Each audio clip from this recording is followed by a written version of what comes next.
So, back for another episode of Perfect Sixth, a series where we're looking at niche counters to specific restricted duos, and in this case we're going to be looking at Calyrex Shadow Rider and Koraidon. So, this was actually really difficult, being able to find counters to both of them, because Ghost and Fighting cover each other so perfectly. So yes, Brute Bonnet is a dark type, and that takes on the opposing Calyrex Shadow Rider really nicely, because it resists both of their stabs.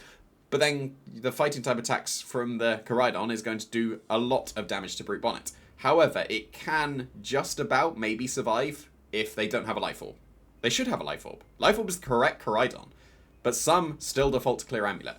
And you can actually sometimes survive a collision course from an opposing Koraidon. You'll always live a close combat from an opposing non-Life Orb Koraidon as well, because collision course obviously has that extra ability where it does extra damage on a super effective hit.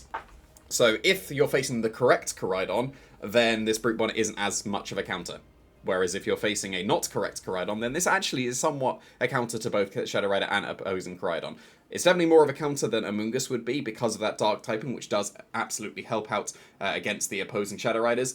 And yes, the poison typing would help out against close combats, but then you just get flare blitzed anyway. And in that situation, you'd want to be going for Terra Water regardless, and Brute Bonnet can absolutely go for Terra Water as well. It can go for Spore and Rage Powder just like Amoonguss can. It can pin opposing Calyrex with Sucker Punch if you've broken their Focus Sash, or they don't even have a Focus Sash, then it either forces their Terra, or they are just completely pinned. Or if they've used their Terra earlier in the game, then Sucker Punch is a complete pin, which is what I think makes Brute Bonnet stand out against Amoonguss. The fact that it can do actually significant damage and really, really threatens one of the best restrictors that we have available, whereas Amoonguss doesn't really do that. This is a Brute Bonnet that I've been using for months. It's exactly the same EV spread, it's exactly the same item. I would not have any other item apart from Covert Cloak after using Brute Bonnet for months. I highly recommend this as the moveset and the EV spread if you are picking up Brute Bonnet.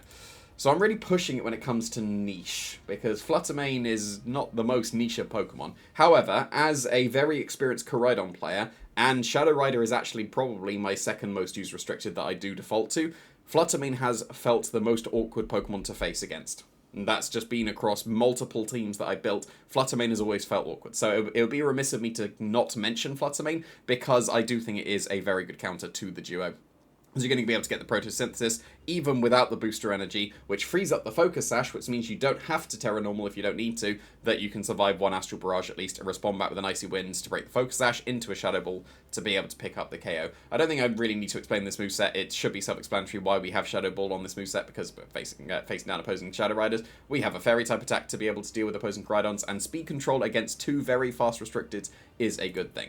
Gouging Fire can also make use of the Sun. It gets boosted Flare Blitzes, so it's going to be able to do some pretty good damage in that regard, but then stack on the attack boost from the Photosynthesis, which I do recommend. I probably wouldn't run a speed boost Gouging Fire, then you're actually able to do some serious damage. And after a Dragon Dance, then you'll be able to both outspeed the opposing Shadow Rider and threaten a KO if you're in the Sun with the Photosynthesis boosted Scale Shot going through the Focus Sash. And that's why I think this Gouging Fire would be able to take on both of those restrictors. Obviously, you're going to be able to take on the Fire type attacks from the Koraidon very nicely. If they don't have a Dragon type attack, then that's pretty reasonable for you as well, because you can take on the Fighting type attacks. But if they do have a Dragon type, well, they're just going for the Fighting type attacks. You can Terra Fairy to get out of that neutralness slash weakness, and then make both of them either an immunity or a resistance. And because you'll just outspeed and threaten the one shot through the Focus Sash through the opposing Shadow Rider, you don't really need to be as defensive against it. This EV spread is what I brought to the Pokemon World Championships in Hawaii. So I would argue this is probably the strongest EV spread for Gouging Fire that I can recommend.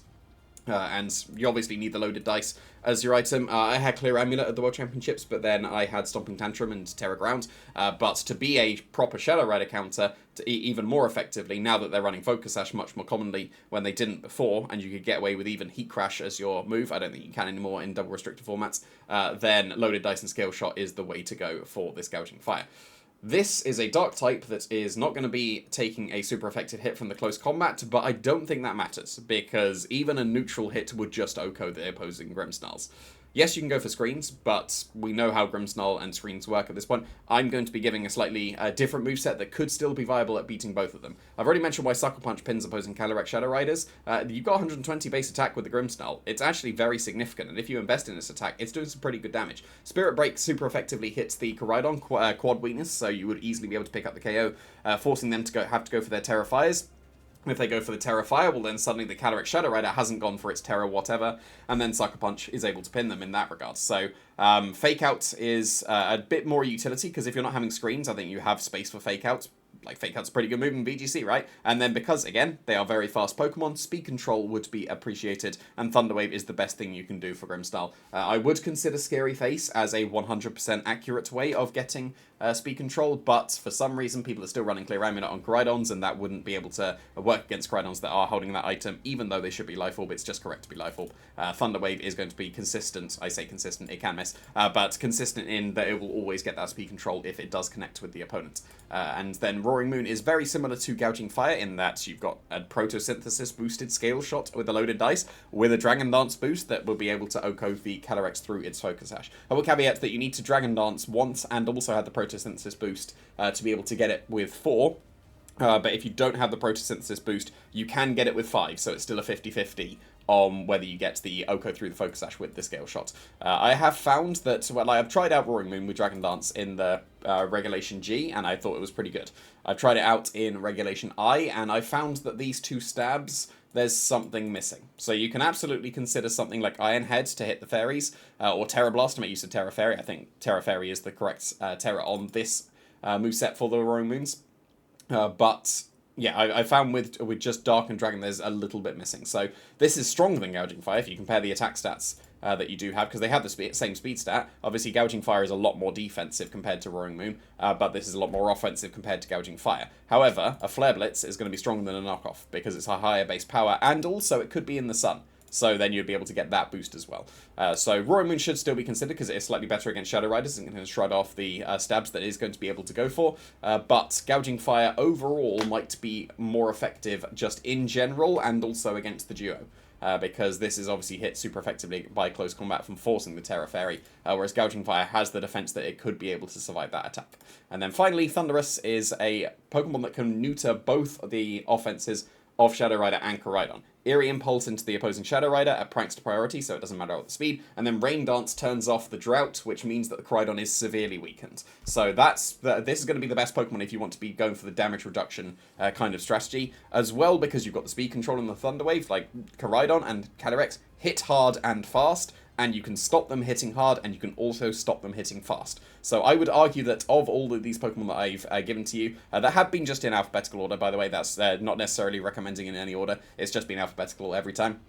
I think that this would be the most effective 6th Pokemon if there were to be, I'm struggling with Koraidon and Calyrex Shadow Rider, because it is able to really, really disrupt both of them very significantly. And I did recommend Thunderbolt on a previous Thundurus that I recommended in a previous Perfect 6th, but if you have Rain Dance, you can get away with Wild Bolt Storm, because you have the option of turning the Wild Bolt Storm 100% accurate, and when Wild Bolt Storm double connects, it is noticeably better than opposing Thunderbolts. It'd be your Thunderbolts. And Terra Dark is the correct Terra on Thundurus, even like disregarding Shadow Riders, which then you can resist, is because it makes you immune to Prankster Encores from opposing Whimsicots, because you are always going to be slower than opposing Whimsicots unless they run super bulky and then you run really fast, but you shouldn't. You should run bulk on the Thundurus. This is just to hit the jump point in defenses, because you need to invest slightly more in your defenses, because you can turn off the special attack with Ear Impulse as well.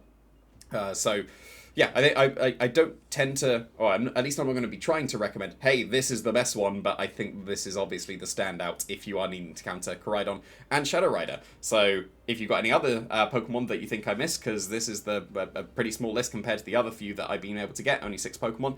If you've got any other recommendations that you found effective against opposing Shadow Rider and Koraidon, please put them in the comments. I'm sure I might have missed some. And also please put in the comments any restricted duos that you want me to do next. That is the main way that I'm judging which Pokemon duo that I want to be going for in the next videos. And also don't forget to subscribe and like.